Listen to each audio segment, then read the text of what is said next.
Oh dear, so I've just watched a long video of me doing this sort of thing, and every minute of it I'm sort of riveted by my own voice. I am actually showing or documenting a thought process. Right, I got some batteries here on charge and I got some dates on them with some numbers which refer to volts, and I've got this. At the moment I'm charging 4 different circuits, but the amount of power coming in is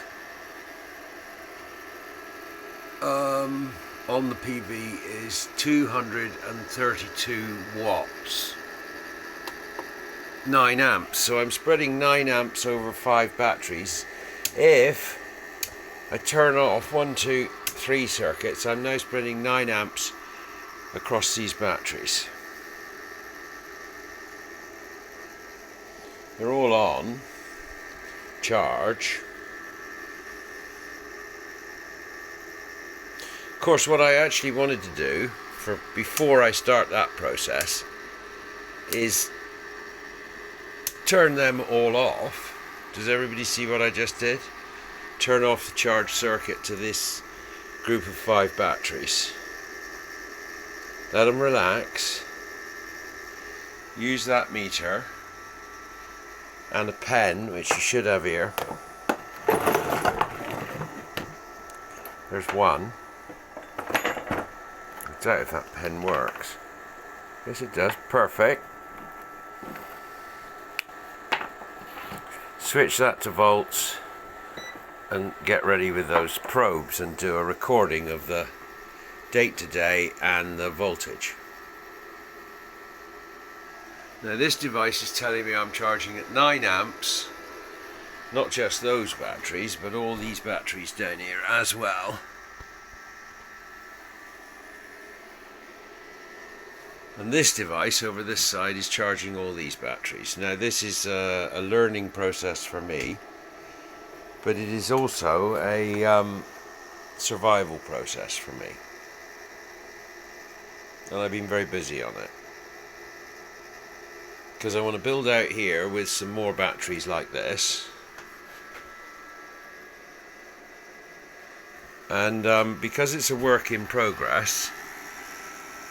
Okay, so I have got a 32 amp charging circuit on that, so I could charge 3 batteries at a time on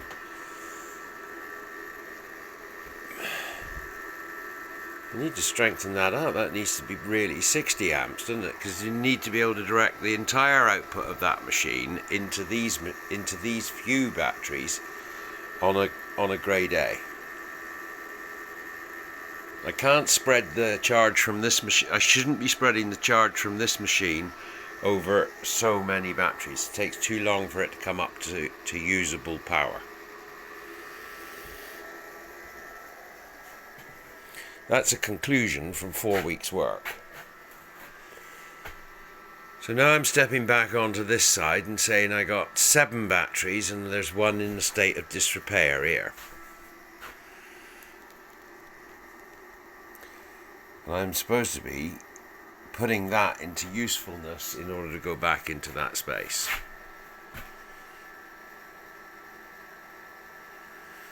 Meanwhile, this lot continues to do its job under the control of this device, charging it at 65 amps. 65 amps into, I think that's at that point it's 65 times 48 is the important rate of flow, not 65 times 240,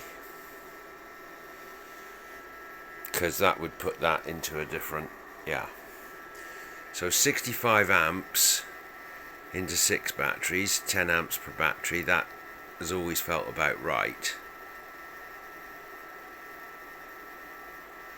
But then there comes a time of a year in the summer where this produces 130 amps potentially, and we're not ready for that amount of energy to be flowing in, because I need to overflow that energy somewhere. So that is this device down here. That's what's going to happen next. It's going to overflow the power. Once this is full, it's going to power that device. If this is empty, it can be powered by this device under the control of this key, simultaneous incidentally to that solar coming in. But we try not to use this device too much because it produces too much noise and heat and all the rest. One of the things I'm going to do is arrange for it to exhaust its heat to building outside. Or for that matter, I should put it outside. It should live outside. It should live in a different building to this. Makes a lot of sense. Just knock a hole through the door there, through the wall there, and stick that cable through it.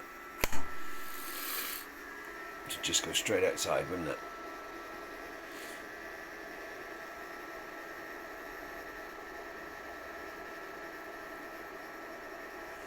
Or you could route that cable down here in some way that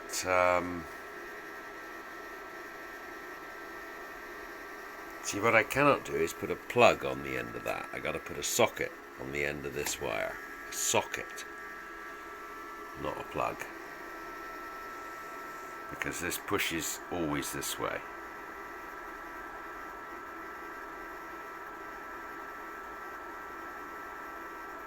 So that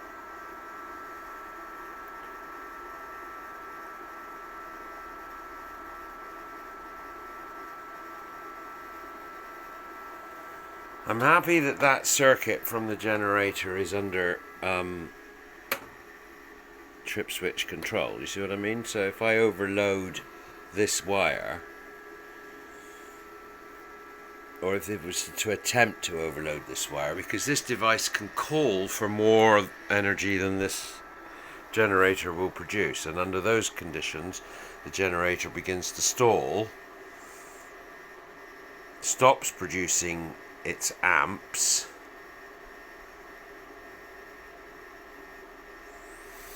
the rate of inflow of electricity diminishes, and the whole thing goes into an off-on cycle, which is not good. You'd think that a big engine like that would stand up to more output, but it's not that. One thing's for sure, this does take £30 worth of petrol into the top of the tank, and it will drink £30 worth of petrol. And I'm not really sure how much electricity I get out of that. I mean, I ought to have that figure under very good control, but I do not. One aspect of it is that if... That's nice of it to shut up, isn't it, for a second? Of course you don't want those noises, these noises in your bedroom. Right, it's a very grey day. Only 30 amps are being... at this point in time, 4 amps is charging on the lead acid. Never mind what it's charging on the lithium. Let's just do the volt readings.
Right, so that's interesting. I've done that and I've been thinking about what I've been doing whilst I've been doing it.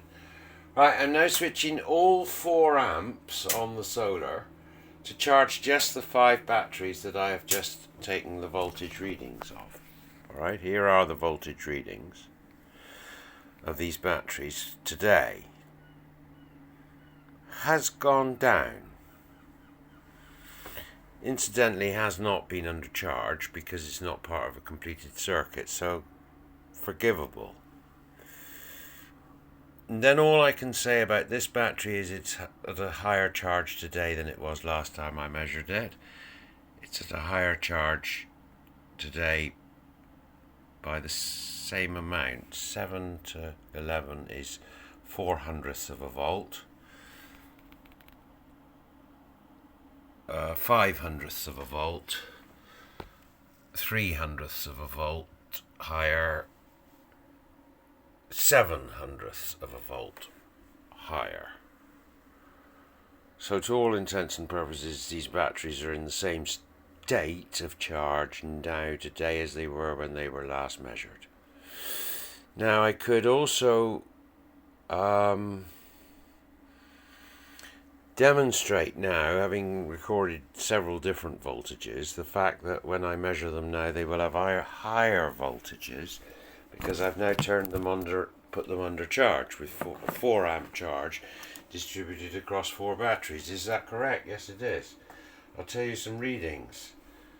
Now that one says 14 volts. That one says 14 volts. That one says 14 volts. And that one says 14 volts. And so they're now under a charge of they're now under charge at 14 volts, not 14.7 but 14. If I put the other circuits on and just go around measuring those voltages again, I wonder if they drop down. I said 14 volts. Yes, most decidedly down. Most decidedly down. 13. 12.5. In fact, lower than its current state of charge. That battery is discharging at this point in time. Sound. Okay, certainly not 14 all round. Right, so that proves to me that if I want to charge at 14 volts and give them enough charge, I need to direct the charge into them, which I've now done. Now that'll be alright, 4 amps up to about 40 amps, because I could put them all 4 batteries on a 10 amp charge, surely. They're that size, they can take a 10 amp charge, easy.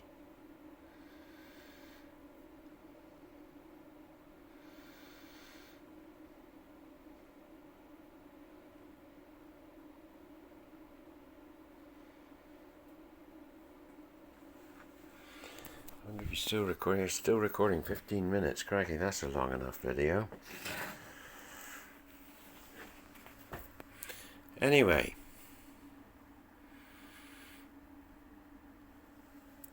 The point is, this battery needs another battery there at that end in order to go on charge, and then this device will charge it. And I could build them out here. I need the batteries. Anybody got any batteries?